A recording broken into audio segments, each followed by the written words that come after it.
Bonjour. Est-ce que vous m'entendez bien? D'accord. Quelle introduction avec ce qu'on a vécu ensemble depuis le début de cette rencontre ce matin. Le Seigneur est grand, le Seigneur est vivant. Je commence à vous raconter brièvement un résumé d'article que j'ai lu récemment. C'était dans la chaîne britannique, la chaîne de nouvelles BBC. Ça a attiré mon attention. Je vous résume ça, là, selon des chercheurs qui viennent de différentes universités américaines, canadiennes. Ils ont constaté que des enjeux de santé mentale tels que l'anxiété, la déprime, les pensées défaitistes, le stress, l'insomnie, tout ce dont on entend parler, bien, ça s'améliore significativement suite à une expérience toute simple et étonnante. Il s'agit d'expérimenter de l'émerveillement, selon les chercheurs. Ils ont plein de données pour appuyer ça. L'émerveillement dont il parle ici, dans l'étude, c'est une émotion qui surgit en nous lorsque nous observons quelque chose d'immense, de beau, de profond qui dépasse notre compréhension. Et cette émotion-là s'accompagne parfois, selon son intensité, de larmes ou de frissons. Et dans leur étude, ils constatent que les choses les plus susceptibles de produire cet émerveillement, parmi les sujets là, qui faisaient partie de l'étude, ce sont des scènes de la nature. Comme, et là j'avais préparé une diapo, on peut la montrer, comme par exemple des scènes comme ça, un coucher de soleil teinté de rouge-orange, un vaste paysage panoramique, une immense forêt colorée d'automne, un ciel rempli d'étoiles sans nombre. Là, c'est des photos. Mais quand on les voit de nos yeux, en personne, eh bien, ça produit cet émerveillement-là. Et puisque l'émerveillement produit des effets bénéfiques comme ça, ils se demandaient pourquoi. Et ils en sont venus à la conclusion que le fait d'observer, d'être émerveillé par des scènes de la nature comme ça, eh bien, ça nous fait prendre conscience d'être soi-même petit. De sorte que nos problèmes personnels y rapetissent dans le grand schéma de la vie. Et ils ont aussi constaté que si l'expérience est répétée, ce genre d'émerveillement-là, plusieurs fois, régulièrement, bien les effets bénéfiques sur la santé mentale, ils augmentent.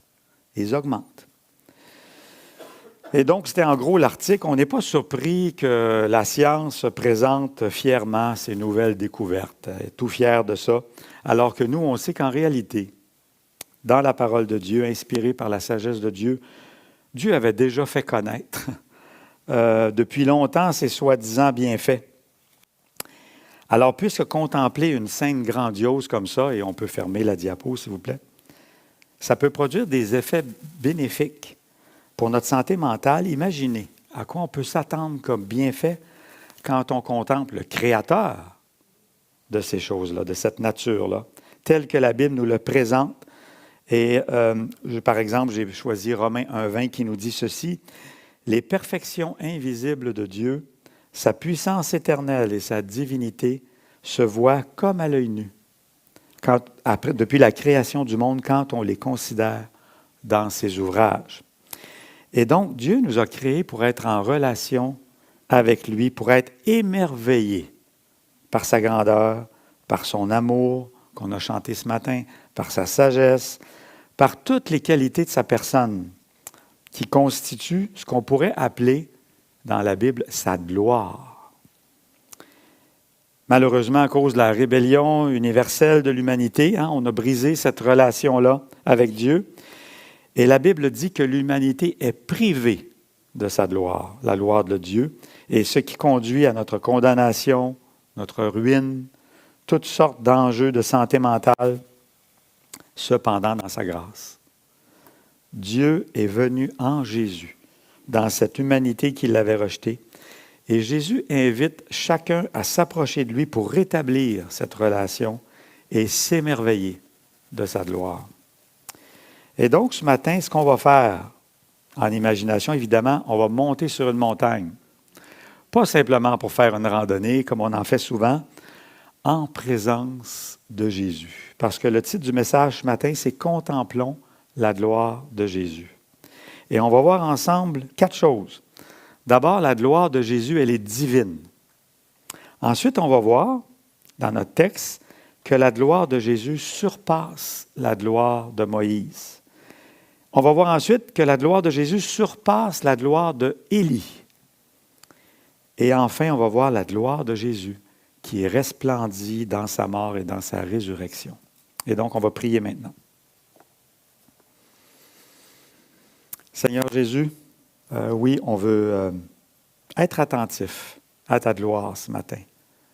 Seigneur, il y a tant de choses dans ce monde qui tentent de nous détourner de ta gloire suprême, Seigneur. Et dans ta bonté, tu nous la révèles dans ta parole. Alors, on veut être attentif, enlève toute distraction. Et parle-nous ce matin pour qu'on s'approche et qu'on soit émerveillé de ta gloire. Amen. Donc, on peut ouvrir nos Bibles tout de suite dans Matthieu, chapitre 16. Ce sera un peu l'introduction avant qu'il nous amène au cœur du texte, parce que dans la fin du chapitre 16, Jésus approche de la fin de ses 3 années de ministère sur la terre. On arrive à la fin de cette période-là pour Jésus sur la terre. Et Jésus a choisi d'être dans la région de la Galilée, dans le nord d'Israël. Et il reste juste quelques mois avant que le ministère de Jésus ça arrive à sa fin, quelques mois avant la fête qu'on appelle la fête des tentes ou la fête des tabernacles dans le calendrier juif. Et là, Jésus conduit ses apôtres à l'extérieur du pays d'Israël, le texte nous dit. C'est dans le territoire de Césarée de Philippe. Et donc, c'est dans un tel territoire étranger au pays d'Israël que Jésus est plus à l'avantage, davantage à l'abri de l'hostilité des chefs juifs de Jérusalem. Il est un peu à l'écart de ça, aussi à l'écart de l'engouement de la foule qui veulent facilement faire de Jésus un roi selon leurs désirs égoïstes. Donc, Jésus va un peu à l'abri de tout ça. Et là, c'est dans cette région-là, au chapitre 16 de Matthieu, que Jésus demande à ses disciples, « Qui suis-je au dire des hommes? » Vous vous souvenez de ce texte-là.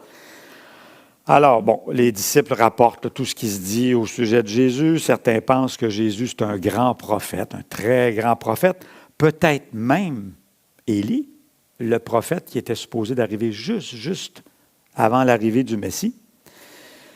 Et donc, Jésus leur demande ensuite, après avoir écouté leur réponse, Jésus leur demande, « Et vous, qui dites-vous que je suis? » Alors, on n'est pas surpris, c'est Pierre qui parle le premier. Il est souvent le porte-parole des 12. Et Pierre déclare dans Matthieu 16, « Tu es le Christ, le Fils du Dieu vivant. » Et Pierre vient de déclarer ouvertement qu'il croit que Jésus est le Messie promis. Enfin, le Messie est arrivé. Enfin, Jésus est là avec eux, à côté d'eux, peuvent le toucher. Et là, les apôtres, dans leur joie, ils anticipent déjà un futur qui va être merveilleux. Sûrement que dans leur tête, ils anticipent que la reconnaissance de Jésus par tout le peuple va arriver bientôt. Ça fait 3 ans qu'il est là, que les gens voient faire les miracles. Ils anticipent encore plus de guérisons, comme Jésus a fait. Ils anticipent le rétablissement d'Israël selon les promesses. Ils anticipent enfin d'être délivrés de l'oppression romaine. La réalisation de toutes les promesses de l'Ancien Testament. Ils anticipent ça. Les nations étrangères vont cesser les guerres contre nous. Fini les guerres. Enfin, la paix véritable qui va s'installer dans tout le pays, dans toutes les tribus, même dans chaque famille. Quel avenir merveilleux est en train de se préparer avec Jésus, se disent les apôtres. Pourtant, on est rendu au verset 21 de Matthieu 16. Lisons ce que Jésus fait à ce moment-là.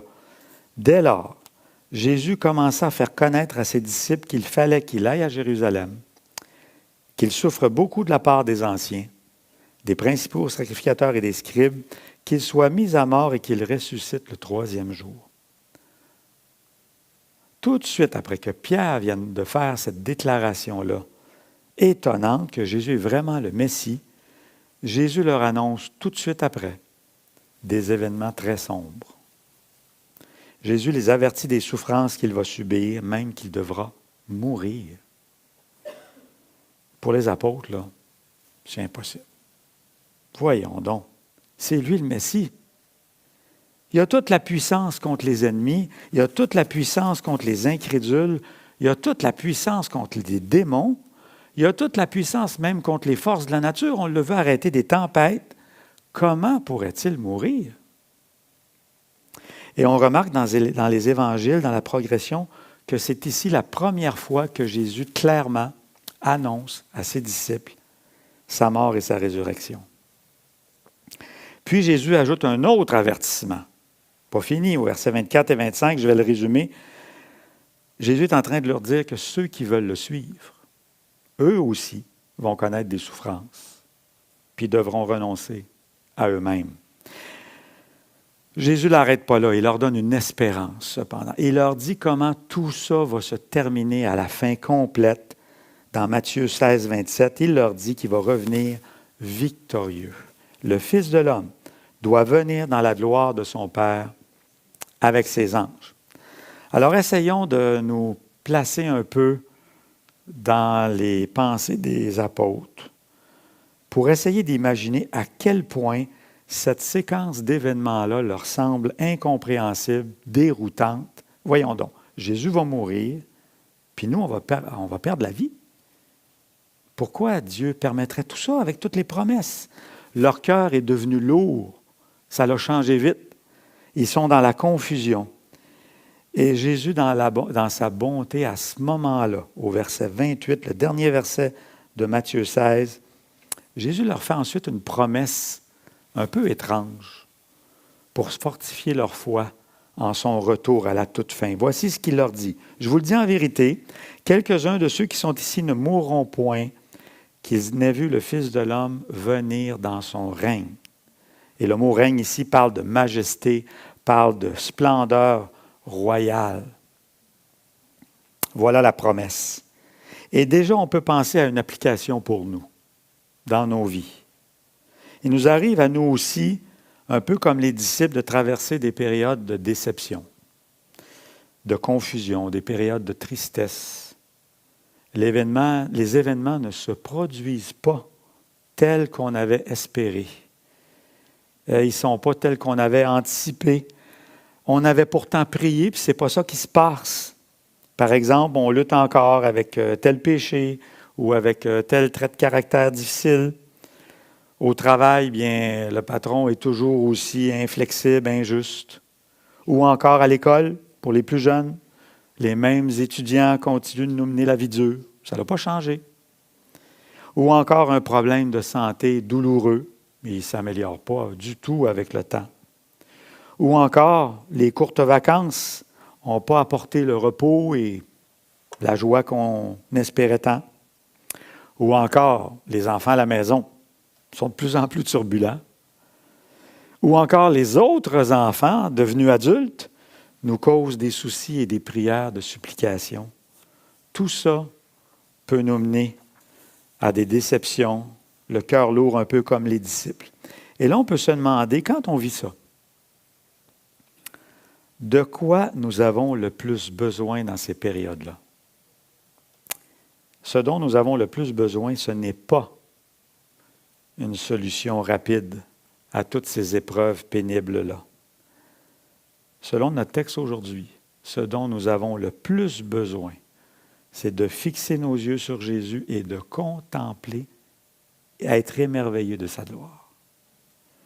Et on va donc poursuivre le récit avec le début du chapitre 17 qui dit au verset 1, « 6 jours après, Jésus prit avec lui Pierre, Jacques et Jean, son frère. Il les conduisit à l'écart sur une haute montagne. » Matthieu prend la peine de dire 6 jours après. Après quoi?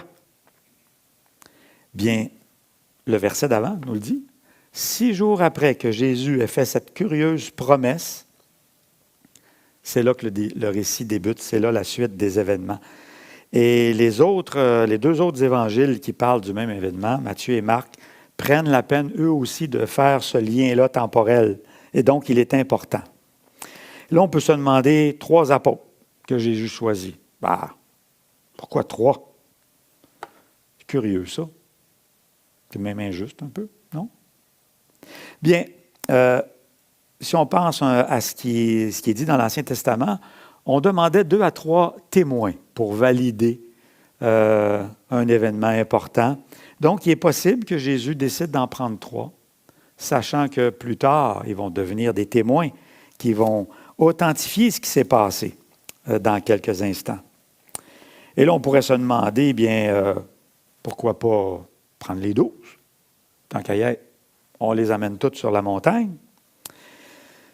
Bien, encore une fois, si on regarde un peu dans quel état les disciples étaient à ce moment-là, ça aurait bien été possible, si on avait amené les 12, que là, l'enthousiasme part, on est parti, tout le monde s'emballe, puis là, on dévoile à tout le monde que Jésus est le Messie, mais tout ça avant le temps fixé par Dieu. Dieu avait un temps pour ça, et ça ne l'était pas, de tout révéler à ce moment-là. Mais, bon, peu importe, au fond, la raison ultime appartient à Jésus. Il fait toujours bien les choses. Et là, il les amène sur une haute montagne. Le texte précise que c'est une haute montagne. J'ai lu plusieurs commentateurs, étant donné qu'on est dans la région de Césarée de Philippe, fort probablement qu'on parle ici du mont Hermon. C'est une montagne, c'est la montagne la plus haute d'Israël avec un dénivelé de 2500 mètres. Ceux qui font des randonnées en montagne, vous savez donc, pour un marcheur moyen qui va gravir 2500 mètres, on parle de 8 à 10 heures de marche.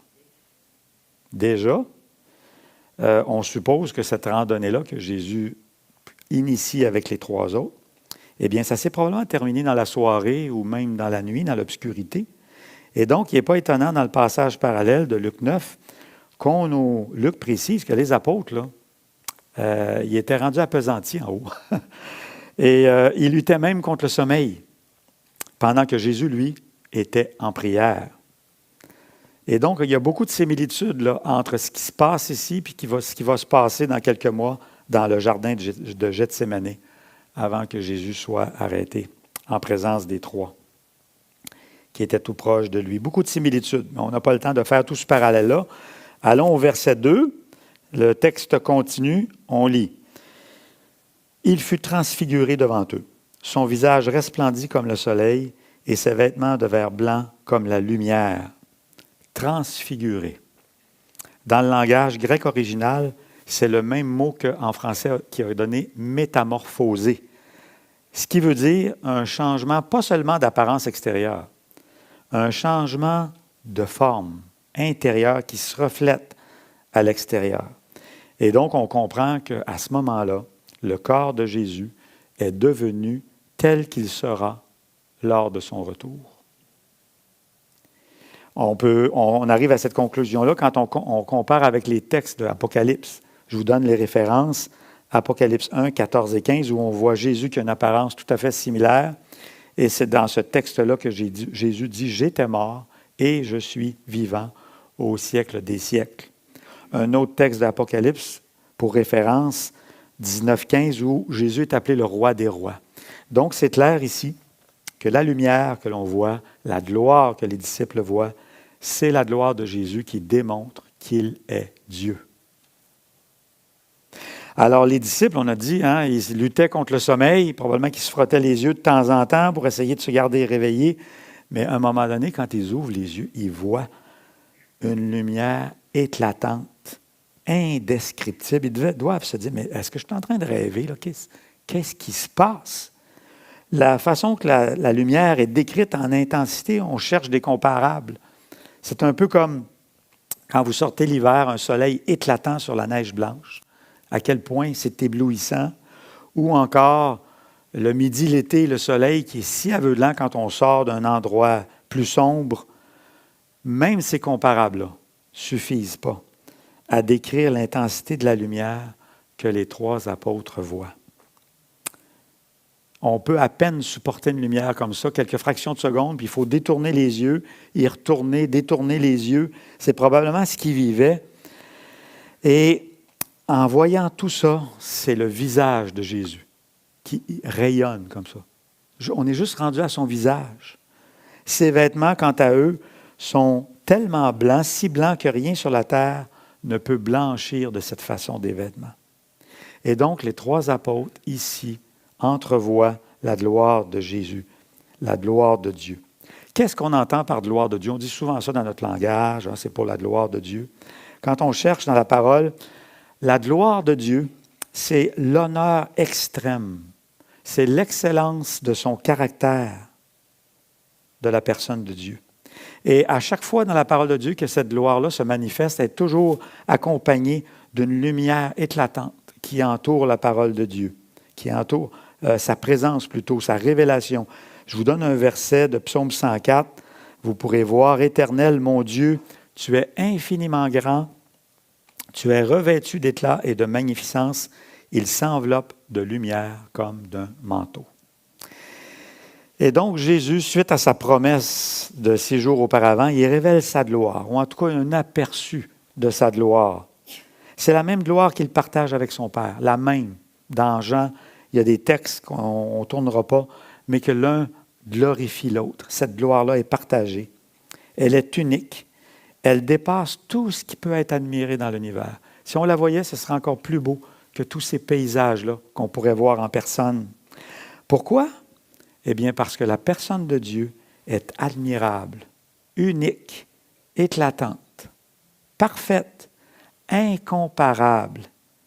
Sa personne regroupe toutes les qualités souhaitables.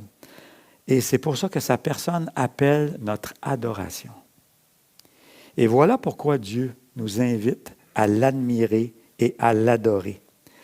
Il y a un passage très révélateur de Dieu dans le livre d'Ésaïe. On ne tournera pas, mais je vous résume en lisant un ou deux versets de la façon que Dieu se décrit lui-même. Vous irez voir chez vous, probablement dans le temps des vacances, des chapitres 42 à 52, vous allez être édifiés et émerveillés de la façon dont Dieu parle de lui-même. Au cours de ces chapitres-là, Dieu utilise le mot « moi » pour se faire connaître à son peuple. Pourtant, son peuple le connaît, mais son peuple est dans une période d'adoration d'idoles et sur le point de recevoir le jugement. Et Dieu utilise le mot « moi » pour parler à son peuple. Je vous donne un exemple d'Ésaïe 43, versets 10 à 12. Écoutez bien ceci quand Dieu parle de lui-même. « Vous êtes mes témoins, dit l'Éternel, vous et mon serviteur que j'ai choisi, afin que vous le sachiez et que vous me croyiez et que vous compreniez que c'est moi. Avant moi, il n'a point été formé de Dieu, et après moi, il n'y en aura point. C'est moi, moi qui suis l'Éternel, et hors moi, il n'y a point de sauveur. C'est moi qui ai annoncé, sauvé, prédit. Ce n'est pas parmi vous un Dieu étranger. Vous êtes mes témoins, dit l'Éternel, c'est moi qui suis Dieu. » C'est un extrait. Et si vous parcourez les chapitres en question, j'ai fait le décompte, Dieu utilise le mot « moi » 57 fois pour parler de lui-même. 57 fois en 10 chapitres. Si une personne quelconque parle ainsi pour se mettre de l'avant, pour montrer ses réalisations, décrire sa grandeur, étaler ses accomplissements, on dirait que ce serait vaniteux et prétentieux, avec raison, mais pas de la part de Dieu. Pas de la part de Dieu. Dieu est la personne la plus merveilleuse, la plus digne d'être admirée, d'être louée, d'être adorée. Et lorsque Dieu parle ainsi de lui-même, de cette façon-là, de sa gloire, bien, il parle avec vérité, il parle avec droiture, il parle avec justice. Rien de déplacé, rien d'exagéré. Et c'est pour ça qu'on touche ici au but ultime pour lequel nous avons été créés, c'est-à-dire créés pour révéler sa gloire. On voit ça dans l'Ancien Testament, dans Ésaïe. On voit ça dans le Nouveau Testament, dans Éphésiens, par exemple. Paul dit dans Éphésiens, « Nous sommes aussi devenus héritiers afin que nous servions à célébrer sa gloire, nous qui avons d'avance espéré en Jésus. » Et donc, on vient de voir que la gloire que Jésus révèle ici, elle est divine. Elle démontre qu'il est Dieu. On va poursuivre les versets de Matthieu 17 avec le verset 3. « Et voici Moïse et Élie leur apparurent s'entretenant avec lui. Bon, on va voir que la gloire de Jésus est supérieure à la gloire de Moïse. Moïse. Matthieu a écrit son évangile pour des lecteurs juifs, en grande majorité de son époque. Et donc, nous, qui sommes beaucoup plus loin de cette période-là, moins familiers avec l'Ancien Testament, il faut résumer un petit peu tout ce que Moïse représentait pour eux. Moïse qui est là. Moïse, c'est celui qui a transmis la loi. Vous vous souvenez? Les 10 commandements, ainsi que tous les autres préceptes, les règles de sacrifice qui accompagnaient la Torah. Et c'est celui que Dieu a utilisé pour délivrer Israël de l'esclavage de l'Égypte, si vous vous souvenez de l'histoire, puis ensuite pour faire alliance avec le peuple. Et donc, Moïse a conduit ce peuple nombreux-là dans le désert. À maintes reprises, on nous dit que le peuple a manifesté sa rébellion contre Dieu, même après avoir vécu une telle délivrance, alors que Moïse le conduisait au travers du désert jusque dans le pays promis. La parole de Dieu nous dit que Moïse, je cite Nombre 12, était un homme fort patient, plus qu'aucun homme sur la face de la terre. C'est pas rien. Il a dû en user jusque chaque goutte de patience avec ce peuple-là, difficile et ingrat. Et Moïse, à un moment donné, a demandé, Daniel en a parlé tout à l'heure, a demandé à Dieu de voir sa gloire, dans Exode 33. Et dans le chapitre suivant, Dieu lui révèle une partie de sa gloire. Ça nous dit même qu'après avoir vu la gloire de Dieu, Moïse avait le visage qui rayonnait pendant quelque temps. Puis cette lumière finissait par s'estomper. On voit ça dans 2 Corinthiens 3, 13. Et à la fin de sa vie, on est rendu à la fin du livre de Deutéronome, ça dit ceci. Il n'a plus paru en Israël de prophète semblable à Moïse, que l'Éternel connaissait face à face. Nul ne peut lui être comparé pour tous les signes et les miracles que Dieu l'envoya faire au pays d'Égypte. Et donc, tout un éloge, quand même, tout un éloge pour cet homme-là. Et sa mort a été particulière. Le même chapitre de Deutéronome 34 nous résume ceci. Moïse, serviteur de l'Éternel, mourut là dans le pays de Moab, selon l'ordre de l'Éternel, et l'Éternel l'enterra dans la vallée, au pays de Moab, vis-à-vis de Beth-Péor. Personne n'a connu son sépulcre jusqu'à ce jour. Ça, c'est la fin du livre de Deutéronome. On n'a donc jamais retrouvé le corps de Moïse parce que c'est Dieu lui-même qui s'en a occupé, qui l'a enterré. Pourquoi? Bien, on peut peut-être penser, ce ne serait pas étonnant, que c'était pour éviter que son sépulcre, avec le temps, devienne un lieu d'idolâtrie. Les idoles étaient tellement populaires et le peuple avait cette inclinaison-là. On ne sait pas. Mais ce qui est important, c'est que Moïse a annoncé avant de mourir qu'un jour, Dieu allait envoyer un prophète particulier. On voit ça dans Deutéronome 18. Et Dieu dit au peuple, vous l'écouterez. L'avertissement était nécessaire avec ce peuple-là.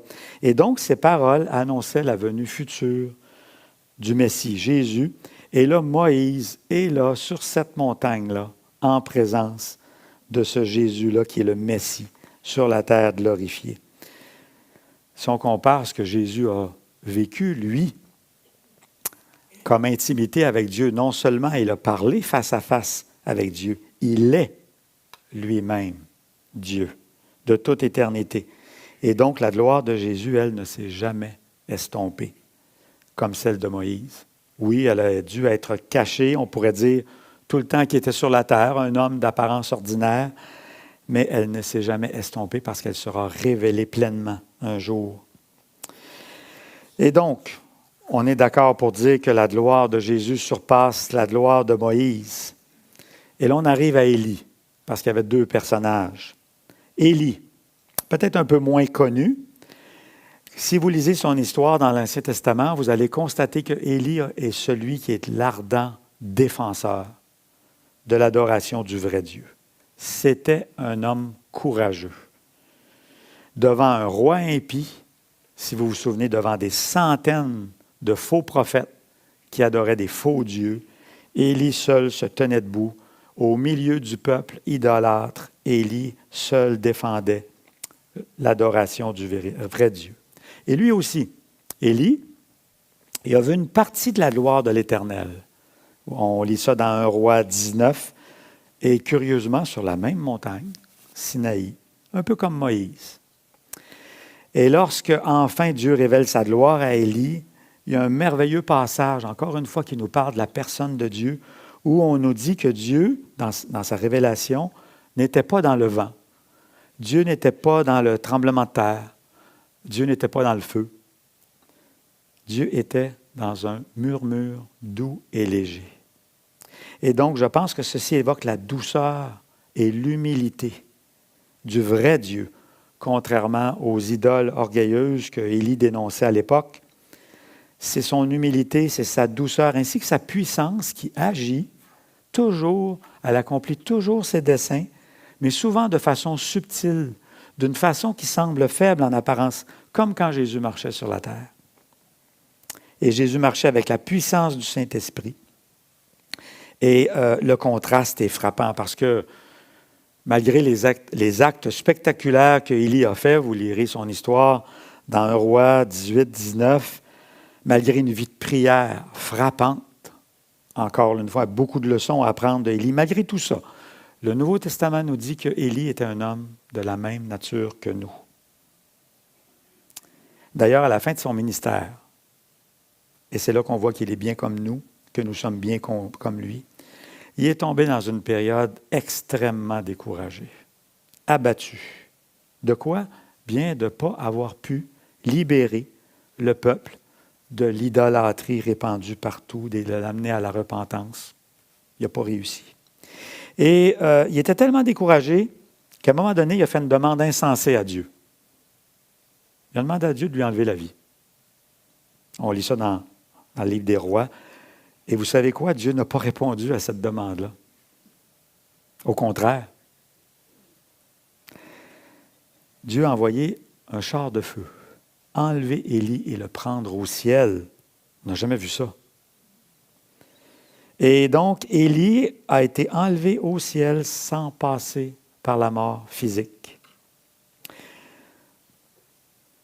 Encore une fois, on est amené à faire un contraste avec Jésus. Le zèle et l'amour que Jésus a démontré pour accomplir la volonté de Dieu en tout lieu, en tout temps, constamment, bien, ce zèle-là était plus grand que le zèle de Élie. Parce que c'est à Jésus qu'on applique ce texte-là des psaumes. « Le zèle de ta maison me dévore ». Dans le cœur de Jésus brûlait un zèle pour son Père, une passion pour défendre son Père, pour faire connaître son Père. Vous vous souvenez, à 2 reprises, Jésus est allé faire le ménage des vendeurs du temple avec audace, avec courage, tout ça devant les yeux des autorités juives. Jésus a été le défenseur ultime de l'adoration de son Père, le vrai Dieu. Il a dénoncé avec tellement de fermeté à plusieurs reprises les pratiques hypocrites des chefs religieux de son époque, qu'à un moment donné, c'est ce qui a mené à leur décision de faire mourir Jésus très bientôt. Ils n'en pouvaient plus. Oui, la gloire de Jésus dépasse la gloire de Élie. On arrive à notre 4e point. On peut se demander, là, on est toujours dans la rencontre unique, spectaculaire de Moïse, Élie, Jésus. Les disciples voient ça de leurs yeux. Et on peut se demander de quoi Moïse et Élie pouvaient bien parler avec Jésus dans une circonstance comme ça. Est-ce qu'ils parlaient de comment ça se passe, la vie au ciel? Est-ce qu'ils parlaient peut-être de leur joie, enfin, d'avoir pu rencontrer des patriarches comme Abraham, Isaac, Jacob? Ou parlèrent-ils de leur étonnement de voir les anges innombrables au ciel servir Dieu promptement? On peut se demander, mais heureusement, c'est Luc, dans son évangile à lui, je vous donne la référence, Luc 9, 31, on ne tournera pas, il nous dit de quoi il parlait. On le sait. 2 hommes s'entretenaient avec lui, c'était Moïse et Élie, qui, apparaissant dans la gloire, parlaient de son départ qu'il allait accomplir à Jérusalem. Il parle du départ de Jésus qui aura bientôt lieu à Jérusalem. Le mot départ ici, c'est le mot exode, le même mot utilisé pour décrire la délivrance d'Israël de l'esclavage en Égypte que Moïse a opéré justement. Le même mot. Mais l'exode que Jésus va accomplir très bientôt est bien plus grand que celui que Moïse a fait, parce que c'est la délivrance de l'esclavage du péché. C'est ce que Jésus va réaliser par sa mort à la croix en faveur de tous les pécheurs repentants. Et donc, on voit par ce sujet de conversation-là ici que l'événement de Jésus à la croix, c'est l'événement le plus important de toute l'histoire. C'est le plus important de toute l'éternité. C'est le seul sujet qui compte pour Moïse et pour Élie et dont il parlait avec Jésus. Selon Hébreux 11, quand on regarde le portrait qu'on nous brosse de Moïse et Élie comme des hommes de foi, on apprend qu'ils ont vécu à leur époque sans voir de leurs yeux l'accomplissement de toutes les promesses de Dieu. Ils ont pu seulement les saluer de loin, le texte dit dans Hébreux 11. Et maintenant, sur la montagne, ils veulent comprendre l'exode de Jésus. Ils veulent le comprendre directement de la bouche de Jésus. Jésus est enfin l'agneau véritablement tant attendu. C'est lui qui va payer enfin le prix final, complet et final du pardon qui va satisfaire la justice de Dieu. Enfin, l'accomplissement du pardon est arrivé. Et donc, la question se pose, est-ce que son pardon-là est aussi arrivé dans ta vie, à toi? Est-ce que tu as reçu le pardon parfait que Jésus a accompli? En fait, c'est la question la plus importante de toute ta vie. Pareil comme pour Moïse et Élie.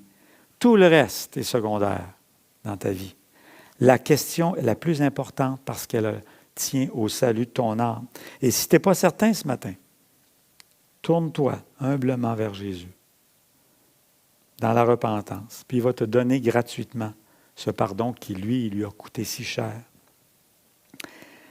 Et donc, dans le dernier livre de l'Ancien Testament, si on prend le tout dernier livre, si on prend le tout dernier chapitre, on est rendu à la fin de la fin, avant que l'Ancien Testament se termine, au chapitre 4, on lit ceci que Malachie a dit comme prophète. « Souvenez-vous de la loi de Moïse, mon serviteur, auquel j'ai prescrit en Horeb pour tout Israël, des préceptes et des ordonnances. Souvenez-vous-en, et voici, je vous enverrai Élie, le prophète, avant que le jour de l'Éternel arrive. » Et les apôtres connaissaient cette prophétie-là.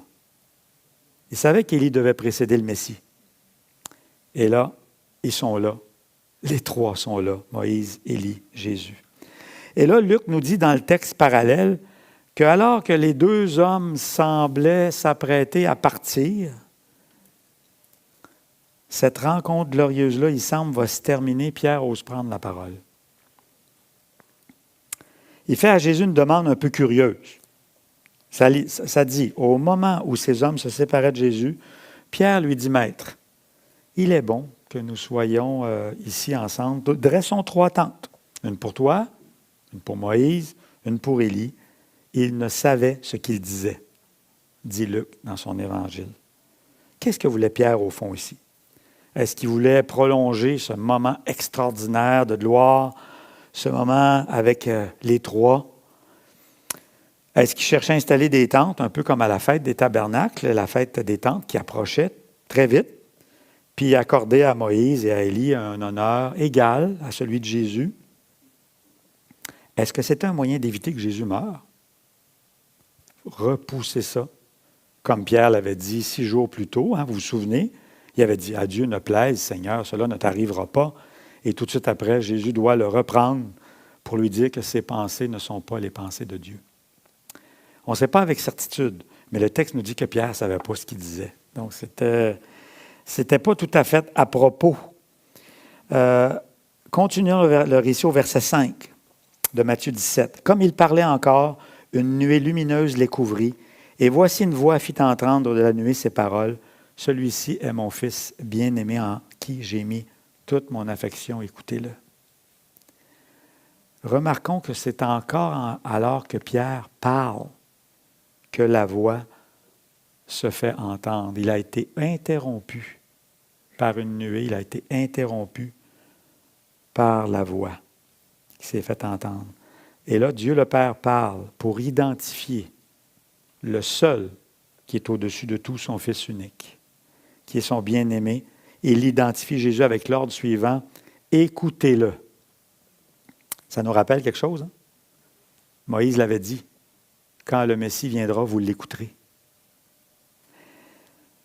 Un prophète comme moi viendra, vous l'écouterez. » Donc Jésus est le seul nom que Dieu approuve pleinement, le seul en qui Dieu trouve tout son plaisir. Verset 6, « Lorsqu'ils entendirent cette voix, les disciples tombèrent sur leurs faces et furent saisis d'une grande frayeur.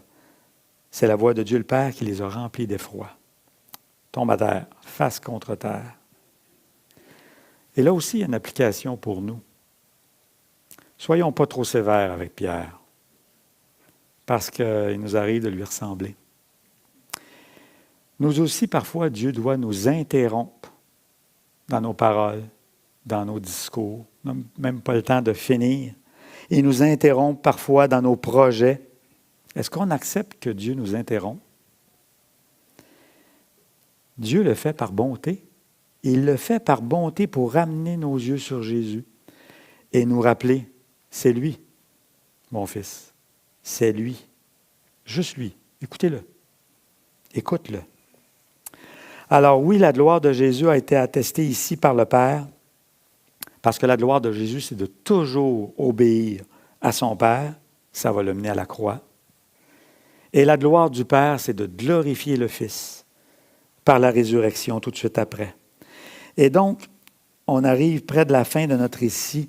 Tous les grands hommes de Dieu, tous, pensez aux meilleurs dans votre tête, puis il y en a des bons. Tous les grands hommes de Dieu, sans exception, même Moïse, même Élie, doivent céder la place pour Jésus, qui reste maintenant seul dans la suite du récit. On arrive au verset 7. Mais Jésus, s'approchant, les toucha et dit, « Levez-vous, n'ayez pas peur. » Ils levèrent les yeux et ne virent que Jésus seul. Ça devait être le silence. Parce que le verset suivant dit, comme ils descendaient de la montagne, imaginez-vous, de tout absorber, tout ce qui vient de se passer pour les trois apôtres. Jésus leur demande de ne pas en parler jusqu'à ce qu'ils soient ressuscités. Puis Jésus leur rappelle encore, qu'il va devoir souffrir avant. Les trois apôtres, le texte nous dit qu'ils n'ont pas compris à ce moment-là ce que ça signifiait que Jésus ressuscite. Mais après la résurrection, par contre, ils ont raconté et attesté cet événement-là de la gloire de Jésus. Leur témoignage, vous irez le lire.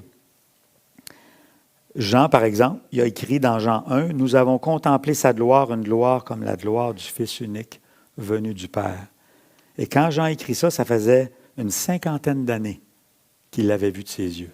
Il ne l'a jamais oublié. L'autre témoin, Pierre, quant à lui, il en parle dans 2 Pierre 1, 16 à 18. Vous irez le lire, mais il dit que Jésus a reçu de Dieu le Père honneur et gloire en lui disant, « Celui-ci est mon Fils bien-aimé. » Et nous avons entendu cette voix venant du ciel lorsque nous étions avec lui sur sa sainte montagne. Lorsque Pierre a écrit ça, ça faisait une 40aine d'années pour lui que c'était passé. Il ne l'a jamais oublié. Bien pour nous, ça fait bien plus de 40-50 ans. Qu'est-ce que Pierre va nous dire à nous qui vivons, ses lecteurs, puis nous qui vivons aujourd'hui? Est-ce qu'il va nous dire de rechercher nous aussi une vision de Jésus dans sa gloire? Bien, pas du tout. Quand on lit la suite de ce que Pierre a écrit tout de suite après la transfiguration, au verset 19 dans 2 Pierre 1, Pierre dit de prêter attention à la parole de Dieu et de persévérer jusqu'à ce que l'étoile du matin se lève, c'est-à-dire le retour de Jésus en gloire. Alors, pour nous qui vivons de ce côté-ci de la croix, ces paroles de Pierre sont aussi pour nous de contempler la gloire de Jésus. Ce n'est pas de rechercher une expérience mystique, extatique. Ce n'est même pas ça que Pierre dit à ses lecteurs de faire. Au contraire, il dit de contempler la gloire de Jésus, c'est de s'émerveiller. S'émerveiller en méditant sur l'œuvre grandiose de Jésus à la croix, telle que la Bible nous le décrit, pour ne jamais s'en lasser, s'en émerveiller. Et ensuite, c'est d'adorer. Adorer Jésus comme le Dieu véritable. Et la merveilleuse promesse c'est qu'en faisant ceci, en écoutant Jésus, vous savez quoi? On va être transformé. C'est la promesse qu'on lit dans 2 Corinthiens 3, 18. Nous tous, qui le visage découvert, contemplons comme dans un miroir la gloire du Seigneur, nous sommes transformés dans la même image de gloire en gloire par l'Esprit du Seigneur. Amen.